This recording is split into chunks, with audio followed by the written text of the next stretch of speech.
Real Madrid, Manchester City, Paris Saint-Germain, Chelsea. Encore une fois, des remakes des saisons passées. Bonjour à tous, j'espère que vous allez bien. En tout cas, moi ça va très bien. Aujourd'hui, vidéo spéciale, réaction au tirage au sort de la Ligue des Champions. Donc désolé déjà pour mon absence prolongée. Donc ces derniers temps, voilà, comme je vous l'avais dit, ça date maintenant d'un peu longtemps. Eh bien, je ne ferai plus de débrief du Real Madrid jusqu'à nouvel ordre parce que j'en ai plus cassé, j'en ai marre. Et ces derniers temps, j'ai pas trop voulu faire aussi de débrief sur les matchs qui se sont déroulés. Mais bon, on va revenir prochainement. Vous inquiétez pas, de temps en temps, je ferai quelques débriefs. Mais là, je devais vous faire cette vidéo pour réagir donc au tirage au sort de la Champions League. Donc avant de commencer cette vidéo, n'hésitez pas à vous abonner, à liker, à partager et à commenter la vidéo. Un grand merci à vous pour le soutien. Ça fait toujours plaisir, vous le savez. Bon. Les gars et les filles, c'est une dinguerie. On va directement rentrer dans le vif du sujet, On va parler du Real Madrid. Voilà, le Real Madrid qui tombe sur qui? En huitième de finale, Manchester City. Comme d'habitude. Non mais j'en rigole parce que je le savais, on le sentait. C'était sûr qu'on allait tomber sur City. Notre meilleur adversaire en Ligue des Champions. Franchement, moi j'ai une question à vous poser. Est-ce que vous avez déjà vu deux clubs en Ligue des Champions qui se sont autant confrontés? Moi je n'ai pas souvenir, mis à part Paris, Barça, je pense qu'ils se sont quand même le plus affrontés en Champions League. Je n'ai pas souvenir que deux clubs se soient autant rencontrés en Ligue des Champions. C'est une dinguerie. C'est incroyable. À chaque fois, on croise la route de monsieur Pep Guardiola. Mais non, finalement. Incroyable. Donc, gros choc de huitième de finale, Real Madrid City. Donc, comme vous vous doutez bien, ça va être très compliqué pour le Real Madrid. Ça va pas être simple. Sachant au passage qu'en plus, on n'a pas l'avantage du terrain. Puisque au match aller, certes, on sera au Santiago Bernabéu, mais au match retour, on sera à l'Etihad Stadium. Donc voilà pourquoi il fallait terminer dans les 8 premiers. Mais comme on n'a pas fini dans les 8 premiers, on a fait des tocards, comme d'habitude. Et ben voilà, on perd l'avantage du terrain. Et en plus de ça, vous voulez encore plus rigoler ou pas? Parce que si tu passes contre City, et ben tu vas affronter le Bayern en quart de finale. Parce que je pense que le Bayern, sans manquer de respect à l'Atalanta, 8e de finale Atalanta-Bayern, je pense que le Bayern va passer tranquillement face à Atalanta. Voilà, sans manquer de respect. Mais je pense que le Bayern, normalement, si tout se passe bien, la logique devrait être respectée, le Bayern sera en quart de finale. Donc, tu auras potentiellement un Real Bayern, ou si le Real perd, tu auras potentiellement un City Bayern. Ça va être une dinguerie. Donc déjà, première chose à dire aussi, autre chose à dire, le côté gauche, c'est une boucherie. Parce qu'après, on va parler des autres matchs. Mais pour rester sur le Real Madrid, nous, non seulement, on a toujours les pires tirages, tout comme d'habitude, et en plus, on est toujours du mauvais côté. Le côté gauche, c'est une boucherie. Donc maintenant qu'on a parlé du Real Madrid et de City, donc voilà, ça va être très compliqué. Moi, je sais pas si le Real va passer, sincèrement, ça va être très dur. On verra. En tout cas, je sais pas si je regarderai le match, je vais dire la vérité, comme je vous l'avais dit. Je sais pas. Donc j'espère qu'ils passeront, mais je sais pas si je regarderai le match, vu que j'ai vraiment plus envie de regarder le Real en ce moment.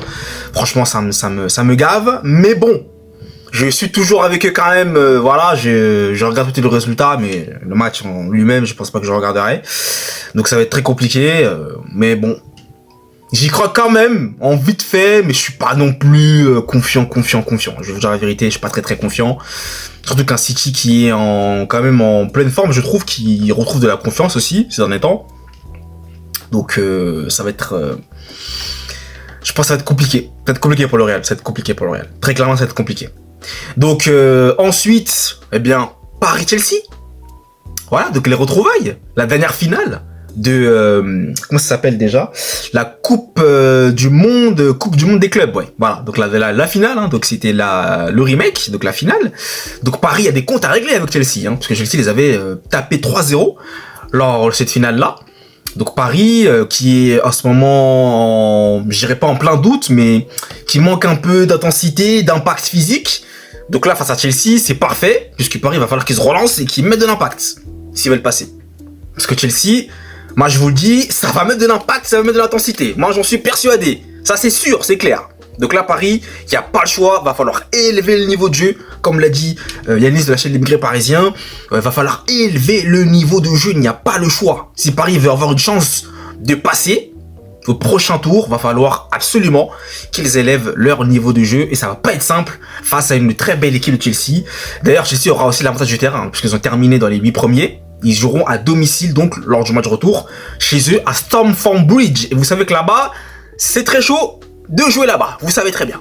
Donc Paris maintenant, c'est maintenant qu'il va falloir se réveiller et qu'il va falloir prouver que Paris, eh bien c'est tout simplement le champion d'Europe en titre. Il va falloir qu'il se réveille et qu'il prouve, qu'il montre qu'ils aient faim, qu'ils aient la dalle, parce que quand on joue contre Paris, bien sûr, qui est le champion d'Europe en titre, eh bien on a la dalle. Et Chelsea, encore une fois, c'est une équipe assez imprévisible, comme il l'a si bien dit d'ailleurs l'Immigré Parisien aussi, ça c'est important, ce qu'il avait dit par rapport à ça, c'est que Chelsea est capable de perdre contre une équipe vraiment flingués, désolé du langage, mais vous m'avez compris. Ils sont capables, par contre, d'élever leur niveau et de battre la meilleure équipe. Donc ils peuvent battre le Bayern, ça peut battre Arsenal, Barça, Paris. Donc c'est comme ça avec Chelsea. C'est vraiment une équipe assez imprévisible, c'est vraiment ça le terme. Donc ça va être intéressant. Paris-Chelsea, gros match qui s'annonce, moi je le sens bien, gros match qui s'annonce. Et on va aussi parler du Barça. Le Barça qui a été épargné.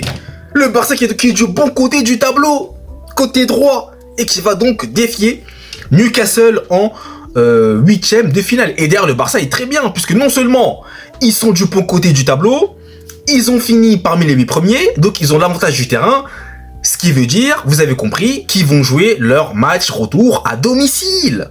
Donc pour moi, il n'y a pas de suspense, le Barça va passer. Normalement, le Barça doit passer là. Là, le Barça, franchement, ils ont une opportunité en or à ne pas gâcher. Parce que là, ils sont du bon côté du tableau. Après, ça ne veut absolument rien dire, bien sûr. Mais sincèrement, le côté droit est moins compliqué que le côté gauche. Le côté gauche, c'est une boucherie. Franchement, c'est du n'importe quoi. C'est du n'importe quoi. Clairement.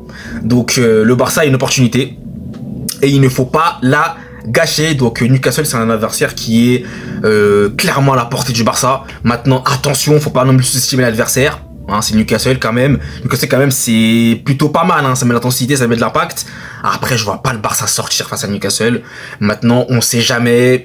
On le sait, le football, c'est pas une science exacte, voilà, ok. Et puis le Barça aussi, il y a quand même des faiblesses et des lacunes, beaucoup, notamment au niveau de la défense. Donc, va falloir faire attention au Barça, parce que Newcastle, ça se projette très vite, et ça peut ramener du danger. Donc, le Barça, va falloir se méfier de cela, mais je pense que le Barça va passer. Le Barça a vraiment une opportunité, c'est vraiment très intéressant pour eux, en tout cas. Donc, ils sont bien tombés, le Barça. Voilà, ils ont un tirage très bien, ils sont bien tombés. Même Arsenal d'ailleurs. Arsenal, ils ont la roue libre. Alors eux, ils vont défier Leverkusen. Normalement, Arsenal passe aussi sans problème. Arsenal qui est plutôt bien du bon côté du tableau également, côté droit. Donc c'est parfait pour Arsenal tout simplement. Ils ont la possibilité d'accéder aux demi-finales. Clairement, le Barça c'est pareil aussi. Par contre, le Barça, va falloir faire attention parce que déjà, il faut battre Newcastle et ensuite, ils vont potentiellement rencontrer en quart de finale l'Atlético de Madrid ou Tottenham, si je dis pas de bêtises. Donc attention, rien n'est fait pour le Barça. Il va falloir rester concentré, il va falloir essayer d'être performant, surtout c'est important. Et d'aller tout simplement de tout donner, comme toutes les équipes d'ailleurs, qui vont devoir tout donner, voilà. Parce que le Barça aussi est pas très en forme, c'est pas le meilleur Barça non plus cette saison. C'est un peu comme Paris, il y a un peu de similarité avec les deux équipes. Et là, c'est maintenant que tout se joue, donc va falloir montrer les crocs, montrer que vous avez faim, et voilà, tout simplement. Donc, écoutez, on se dit dans 2 semaines, puisque ça va commencer dans 2 semaines, les 8e de finale, ça va être une dinguerie de fou malade, en tout cas. On va bien s'éclater, on va bien s'amuser, ça va être très intéressant. Donc, dites-moi, vous, dans les commentaires, ce que vous pensez de ça, dites-moi dans les commentaires, lâchez-vous dans les commentaires, et puis nous, vous savez, on se retrouve pour de prochaines vidéos. D'ici là, en tout cas, passez une très bonne journée, et je vous dis à la prochaine. Allez, peace.